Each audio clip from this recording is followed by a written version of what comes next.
Remember when 2D side-scrollers were pretty much impossible to finish and you had no save game option? You just had to power through in a 9-hour surge of frustration and limited continues. Nowadays, though, game developers have reinvented the genre and updated its format, making the entire experience feel like you're playing an old game that's brand new. This is the case with Capcom's latest effort, Bionic Commando Rearmed 2, which can be purchased on PSN or Xbox Arcade for $15. The game is a refreshing blast from the past with tons of classic elements that reminded me of the simpler yet repetitive era of video games. You play as Nathan Spencer, an operative who works for an organization known as the FSA. You're a no-BS commando trying to overthrow a dictator, and the only way to do so is kill his infinite henchmen and oversized pet robots. The most unique aspect is your grappling hook. You swing from ledge to ledge, shooting bad guys and grabbing weapon upgrades. Once you get the controls down, though, be prepared to die. A lot. The grappling hook controls are a little unresponsive, and you really have to teach yourself where the hook will and won't latch on. Case in point. What? No! For those of you who played the first Bionic Commando, you'll be happy to hear that in this game, you can actually jump. Oh yeah, and the game contains the classic Achilles heel enemy found in first-generation games, spikes.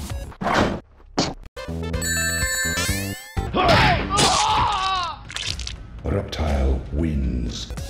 After playing through 15 levels, I started thinking each level I played would be the last, but they just kept coming.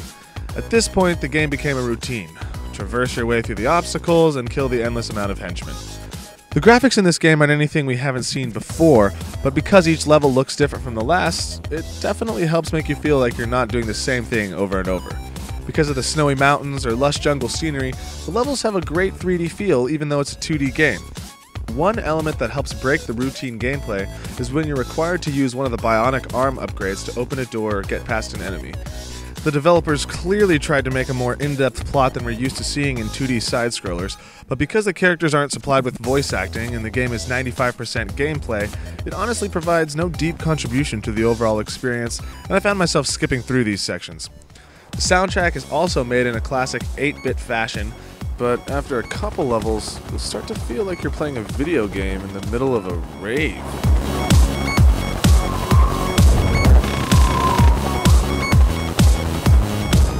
However, for a $15 game, you get a lot of bang for your buck, last 30 levels, and if you're obsessed with achievements or trophies, be prepared to obsess over how to get some of the secret items.